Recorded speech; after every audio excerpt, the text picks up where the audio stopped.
Yo, what's up, everybody? I wanted to talk to you today about a chapter that doesn't really get a lot of love.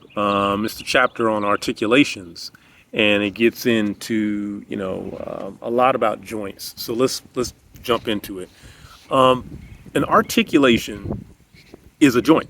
I mean, it's just a fancy word for joint. Basically, a joint is just where two bones meet. So if I take one bone and I attach it to another bone, the location where those two bones connect is considered a joint. And you have different types of joints.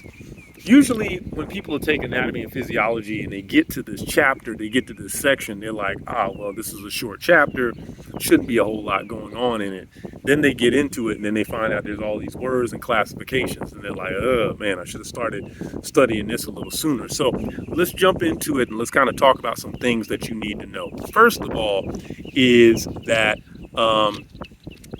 you know, a joint can be classified based on the functionality.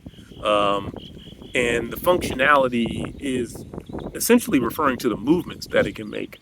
So, how much movement can that joint make can cause it to be placed into a particular classification. So, you might have what I call the SAD.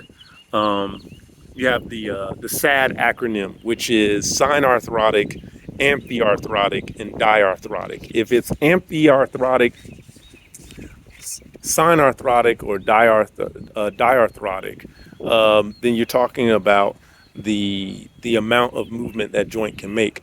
So SAD, SAD, if it's synarthrotic, then that joint has like little to no movement whatsoever. These are probably the most immobile, most immovable joints that you have. That's like the bones of your skull, right? They don't move. They're pretty much locked into place. That's a synarthrotic joint. An amphiarthrotic joint is when you have little to slight movement. So it's very little movement. It's restrained movement. Movement that can happen, but you got a lot of ligaments there to try to keep it from happening too much.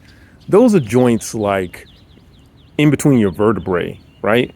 And when I say in between your vertebrae, I'm talking about in between the bodies of your vertebrae. So, you know how you have two lumbar vertebrae stacked on top of one another?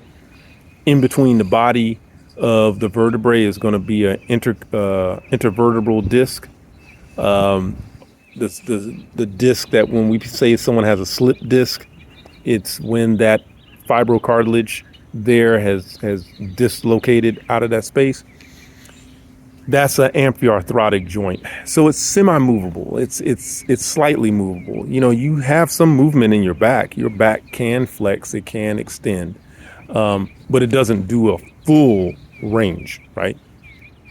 Then diarthrotic joints are joints that give you a full range of motion, like a pivot joint or a hinge joint, like an elbow or a knee. You know, that gives you a full range. And the thing that you want to remember about those joints is that synarthrotic is the least movable.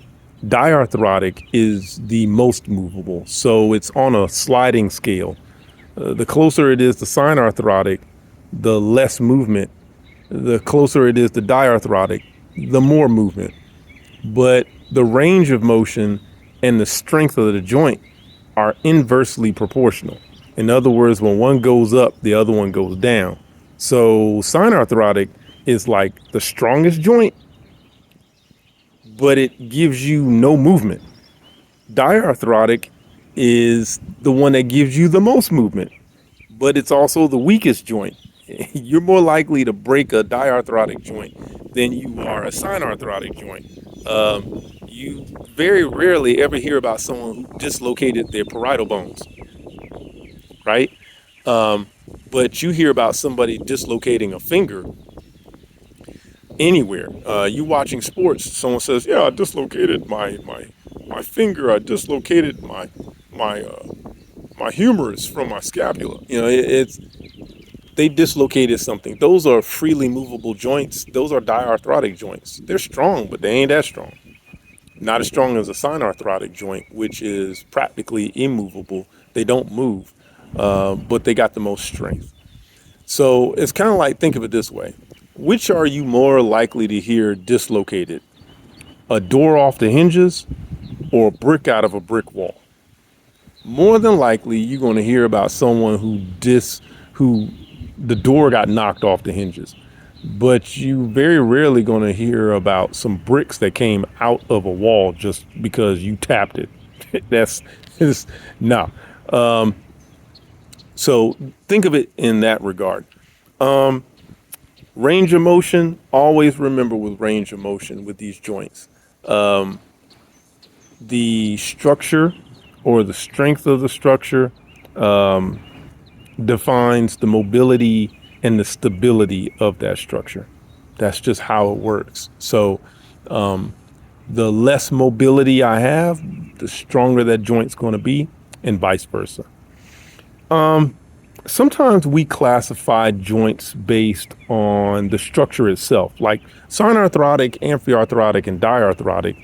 That's when we classify it based on its function and its movement, right? But when we want to classify it based on the structure, we classify them by fibrous joints, cartilaginous joints, and synovial joints. Sometimes we just say fibrous, cartilage, and synovial.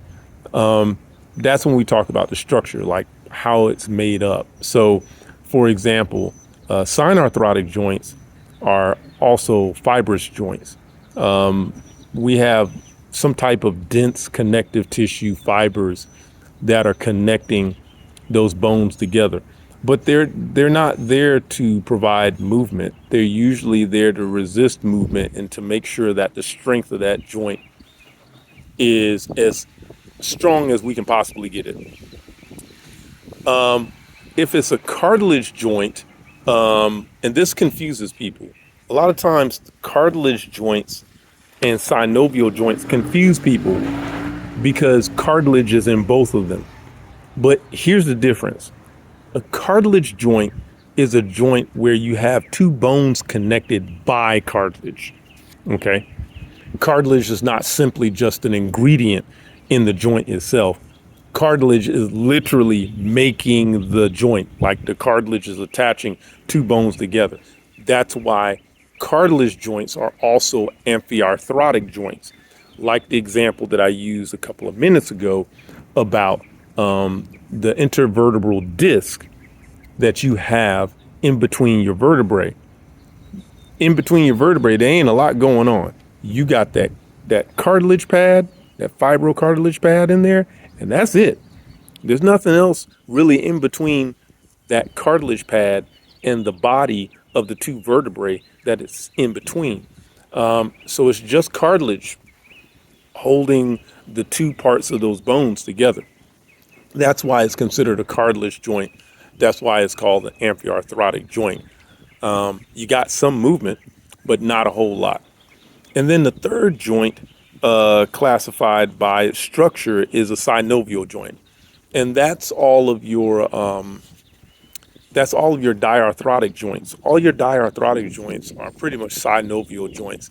They're freely movable. Synovial joints are kind of weird because they got so much stuff in them.